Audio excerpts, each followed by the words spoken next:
పెంచిన petrol diesel ధరలు వెంటనే జిందాబాద్ సిపిఐ జిందాబాద్ సిపిఐ జిందాబాద్ సిపిఐ జిందాబాద్ సిపిఐ జిందాబాద్ మోడీ పెంచిన పెట్రోల్ ధరలు వెంటనే పెంచిన పెట్రోల్ ధరలు వెంటనే పెంచిన పెట్రోల్ తగ్గించాలి పెట్రోలియం ధరలను తగ్గించాలి పెట్రోలియం ధరలను తగ్గించాలి పెట్రోలియం ధరలను జిందాబాద్ జిందాబాద్ జిందాబాద్ జిందాబాద్ డౌన్ డౌన్ మోడీ.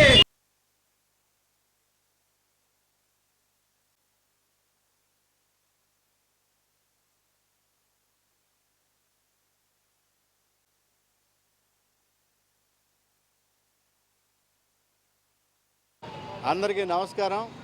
డేగా ప్రభాకర్, సిపిఐ రాష్ట్ర కార్యదర్శి వర్గ సభ్యులు.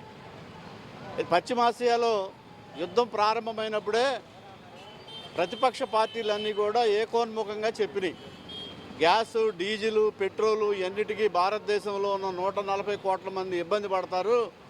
దీనికి సంబంధించి సత్వరం చొరవ తీసుకొని కేంద్ర ప్రభుత్వం యుద్ధం ఆగడానికి ప్రయత్నం చేయమని.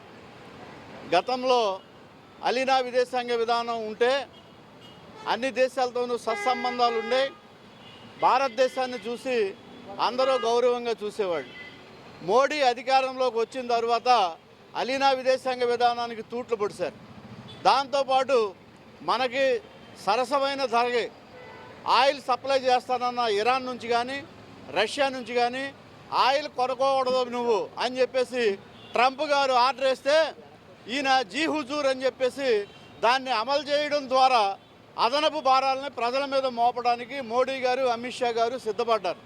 లేదంటే అక్కడ తక్కువ ధరకు మనకు ఆయిల్ వస్తే ఇంత భారాలను మోయాల్సిన అవసరం లేదు.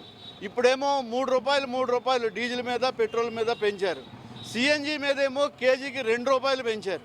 అంటే ఇది ట్యాక్సులతో కలుపుకొని ఇంకో 30 పైసలు 40 పైసలు అదనంగా డీజిల్, పెట్రోల్కి ధర పెరగడానికి అవకాశం ఉంది.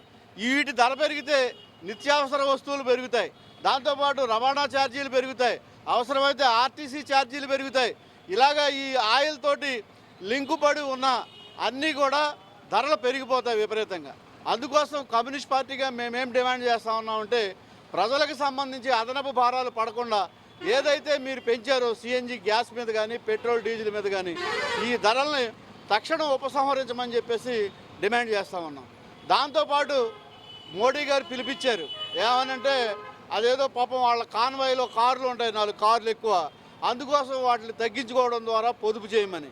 మేమేమంటా ఉన్నామంటే మీకు సిగ్గుశరం ఉంటే ట్రంప్ వేసిన ఆర్డర్ని ఒబే చేసి మనకి సరసమైన ధరకిస్తున్న ఆయిల్ ఇస్తున్న రష్యాకి సంబంధించి లేదా ఇరాన్కి సంబంధించి ఆయిల్ తీసుకొని ఉంటే ఇవాళ దేశం మొత్తం మీద ప్రజలు ఇట్లాంటి దౌర్భాగ్య పరిస్థితి ఎదుర్కొనేవాళ్ళు కాదు.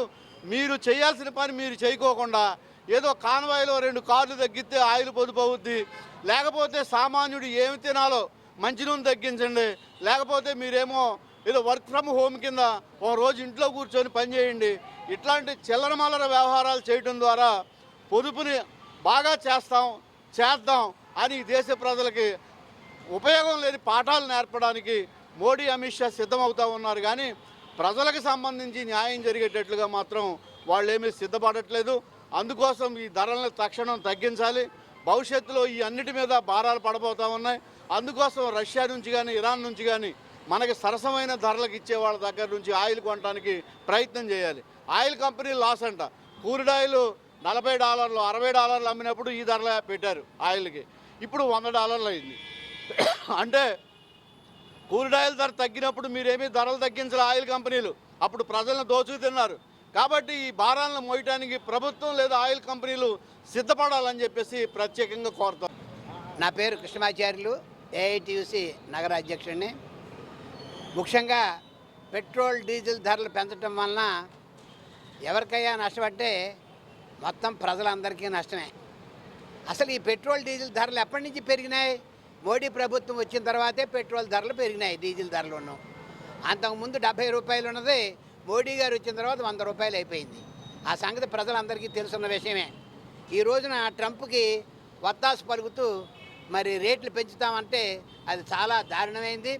ఒకవేళ వాళ్ళు కనుక మేము చేయదలుచుకున్నాము, మేము వాళ్ళకి అందరికీ కూడా ఎంపీలకు ఇచ్చే రెమ్యూనరేషన్ కానీ ఎమ్మెల్యేలకు ఇచ్చే రెమ్యూనరేషన్ కానీ అన్నీ మానేసి ప్రజలకు ఇబ్బంది లేకుండా ఉండేందుకు రేట్లు తగ్గించాలని చెప్పేసి ఏఐటీసీగా డిమాండ్ చేస్తున్నాను నేను.